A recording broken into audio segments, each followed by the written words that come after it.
When we hear about flipping houses, I think most people think HGTV, fun renovation, crazy profits, right? But when it comes to flipping versus wholesaling, which one is really better from an investor standpoint? Let's discuss. Hello, my name is Vanna Jarabek. I'm a real estate agent and investor here in Seattle, Washington. I've been in the business for quite a few years now. I've done some flips, I've done some wholesales, I've been on both sides. Now I'm here to share the pros and cons of both wholesaling and flipping and which one I prefer to focus on. So let's get into it. So real quick, I think most people are pretty familiar with flipping houses. You basically buy a house below market value, you put in the work and the money to fix it up, and then you resell it for a profit, right? Wholesaling, on the other hand, similarly, you find a house below market value, you work with the seller to put it under contract for a certain price, and then you actually sell it to the flipper for a higher price, and you keep the difference as a fee, right? It's called assignment of contract. Kind of different in each market. So let's compare the two. Number one, obviously with both, you can make a lot of money, but I don't think that really needs to be said. So the real number one is the time. So when you wholesale, you typically get paid a lot faster than when you flip. When you wholesale, you can close a wholesale deal and get paid in as little as 2 weeks. Between putting the property under contract with the seller and assigning it to the buyer and closing, especially if that seller needs to sell quickly, you can make money really quickly when you wholesale. When you flip, it can take anywhere from 3 to 6 months to completely renovate the property and get it sold, right? So long story short, when you wholesale, you typically get paid a lot faster than when you flip. So why do people flip? Because of number two, money. Typically, flippers can make a larger profit than you would wholesaling the house. So I don't know, I would say the average flipper here in Seattle shoots for anywhere from $60,000 to $200,000 profit when they flip a deal. And then a typical wholesale is between $20,000 and maybe $80,000. Now there are outliers for every single situation. I have seen wholesale fees as high as $100,000, $200,000.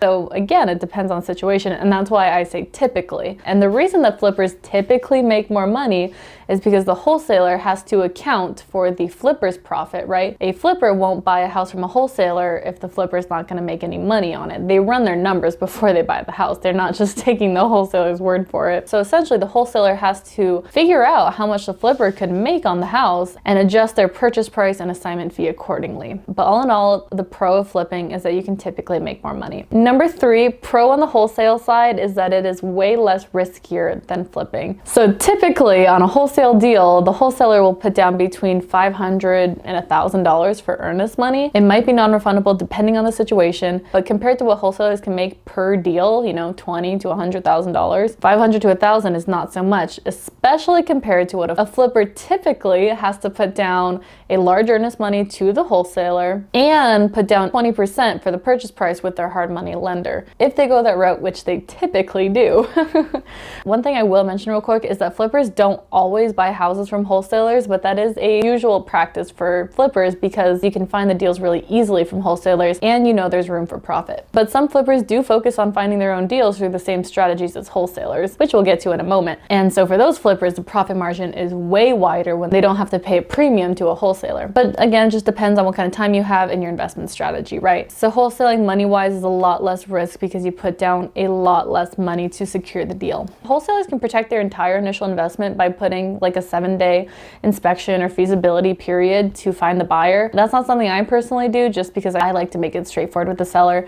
And I know that when I do my numbers right, I can definitely find a buyer. Number three, the financial standing requirement. So again, wholesaling does have the advantage. You don't need any money down to put houses under contract aside from the small earnest money deposit. You also don't need any credit or income requirement. I think you just need to be 18 to wholesale houses because when you assign it, you're not physically buying anything. So you don't need to have the 20% down or the credit or the income. The wholesaler, on the other hand, does typically need to put 20% down and have pretty solid credit at least. Income isn't as important, and hard money lenders are nowhere near as strict as conventional lenders because they just look at the deal, but flippers do usually need to come up with 10 to 20% down to do a deal. But again, it's worth it because they can make a higher profit. Now, number four, the work involved. Now, like I said earlier, flippers can just buy a house from a wholesaler really easily. These deals are always floating around through Facebook groups or investing groups or just by networking, but flippers don't have a hard time finding properties. Wholesalers, on the other hand, because they have to get the property at a pretty low price to account for their profit and the flipper's profit, the wholesalers are the ones finding the deals, right? So they have to get down and dirty and do the hard work of prospecting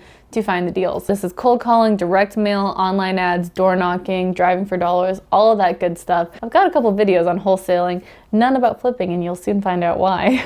So finding the deal is typically a lot more work for wholesalers than it is for flippers. The wholesaler's job is to find the deal. A flipper's job is to fix up the house. As long as flippers are still around, it's pretty easy for wholesalers to find buyers. But that's where flippers have the upper hand, is it's really not hard for them to find their next deal. Now, number 5 is predictability. So with wholesaling, your profit is typically a lot more predictable than it would be when you're flipping. So when you wholesale a house, it's pretty simple to determine what the flipper needs to buy the house for to make their profit, and then subtract your fee from that to get your ideal purchase price from the seller. Or on the flip side, if the seller already has a price they want and you can still make money by assigning to a flipper, you know how much the flipper needs to make between 80 and 85% margin, then you know how much you can make. Bottom line, when you're wholesaling, your profit is a lot more predictable. Now when you flip, yes, you can run your numbers all you want, but there can be unexpected costs, unexpected time extensions on the project, unexpected problems with the house that need more work and labor. So number 1, it's important for flippers to have a wide spread in their margin just in case that happens, and most professionals know that. But number 2, and what the point is that can cut into your profit, so it's not as easy to figure out how much you're really going to make at the end, especially because you also have to account for selling costs. You have to pay for escrow fees, excise tax, and realtor commissions. It's about 8% of your sale price. So moral of the story is when you wholesale,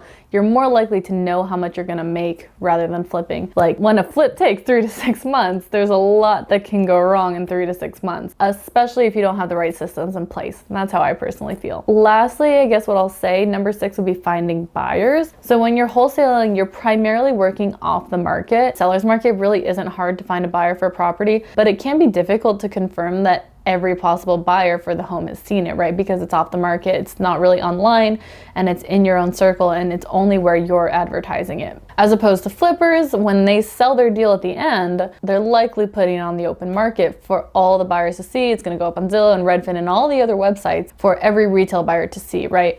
Wholesaler, your buyers are typically only flippers or landlords, and wholesalers, you're normally selling the fix-up house to, a family or a retail buyer. So those are our pros and cons of wholesaling versus flipping. Now, which one do I prefer? If you haven't guessed already, I do prefer wholesaling just because it takes so much less time, it's a lot less risk involved, and it's easier to tell how much you're gonna get paid at the end. In my opinion, it's a lot more definite, it's a lot less work than flipping. So like I said, I've done both, and I don't flip anymore because I prefer to wholesale. And that is why I have wholesaling videos up on my channel, but not so much on flipping.